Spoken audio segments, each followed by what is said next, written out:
Hello everybody and welcome back to Screen Stars. I'm here today to bring you my review for the 2019 superhero/supervillain horror film Brightburn, a film that is directed by David Yarovesky.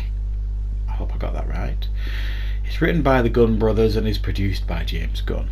And this is the film that when the trailer dropped some time ago, kind of out of nowhere, anybody that watched it was kind of, you would have been forgiven to think that this was like Superman who was being rebooted or something, and essentially that is this movie. This movie is the evil version of the origins of Superman. It is, this kid Brandon comes down in this spacecraft as a baby.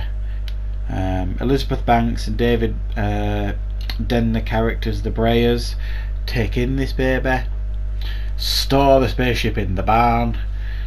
This child grows up to about the age of 10 and then starts noticing he's different from other kids. He's got different abilities. He's getting a calling from this thing from the barn. Now the difference is Superman was getting a calling from the green light, Krypton thing.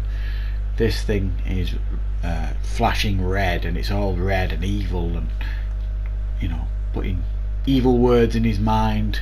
Take the world, that kind of thing. And then rather than resisting it and using his powers for good, he embraces it, unfortunately, Brandon, and goes completely the other way and is infatuated with this power that he has got, and he chooses to use it against those who have wronged him, including parents of girls at school who embarrass him, bully him, and so on and so forth. Nobody is safe from Brandon, including family. So that is essentially the movie here. It is an origin story for a supervillain, if you like, and the end credits do hint that there is more to come. They talk about like evil versions of other like superheroes, like Aquaman and Wonder Woman, possibly, with some of the things that they're talking about. So I don't know if this is going to kick off some kind of weird supervillain dark universe. That would be very, very interesting for sure, because this film in a lot of ways was superb. It was superbly made, I think it was only something like a $5 million budget to make this film, and what they've put on screen here for $5 million is truly outstanding. First and foremost is we get great performances by everybody. Elizabeth Banks is always reliable.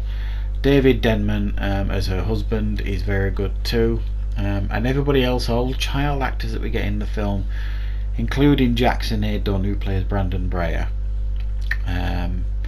including him, give good performances. They did some good work with the casting here, and everybody does well on screen, especially the child actors, so well done for that.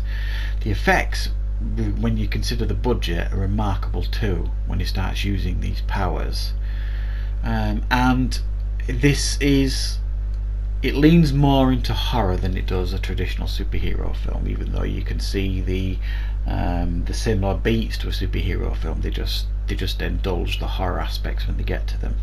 So there are some pretty scary scenes in this film, I've got to be honest, even though it doesn't fully indulge the gore and the horror, and even there are scenes of blood, and there are some scenes that will make you cringe, pulling glass out of eyes, and there is one scene with a jaw as well in particular that was very difficult to watch. So there are times when they give you things to wince at, but there are other times when it doesn't fully embrace it, I think. And I think if it wanted to be full-on horror, it should have fully embraced it all, I think, and really not held anything back. I think the main aspect of this film that I didn't buy into really was, I think there's two things they could have done to maybe improve the film. Brandon, right from the get-go, he's almost bad immediately. You get a couple of scenes of him being like a normal kid, and you see a couple of scenes of him growing up being a normal kid, but you don't see this sweet kid suddenly be become this dark evil character. It's like, so you don't miss what you've lost, if you like. You don't think, oh, what a shame if it had gone the other way, because it almost seemed like, you know, he wasn't that nice to start with, if you like, is what I'm trying to say. And I would have loved to have learnt more about his origin, the ship, some kind of exposition somewhere, somehow, to give us a little bit more info. Maybe they're hoping they can do that sort of thing in sequels, potentially. But the last time I checked, this wasn't doing that well, so I'm not even sure we'll get sequels.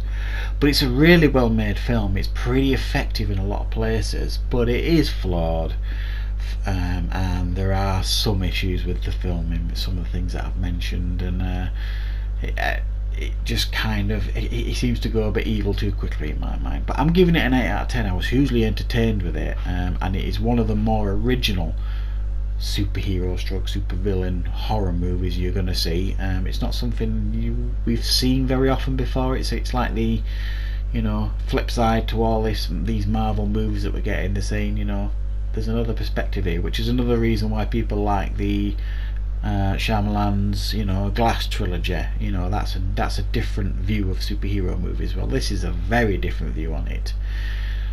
Because it's a supervillain origin story. But I do strongly recommend you go and see this film. It's really well made, pretty effective, and a lot of fun to watch. So I hope you enjoyed this review. Thank you very much for watching, everybody. I'll see you next time on Screen Stars.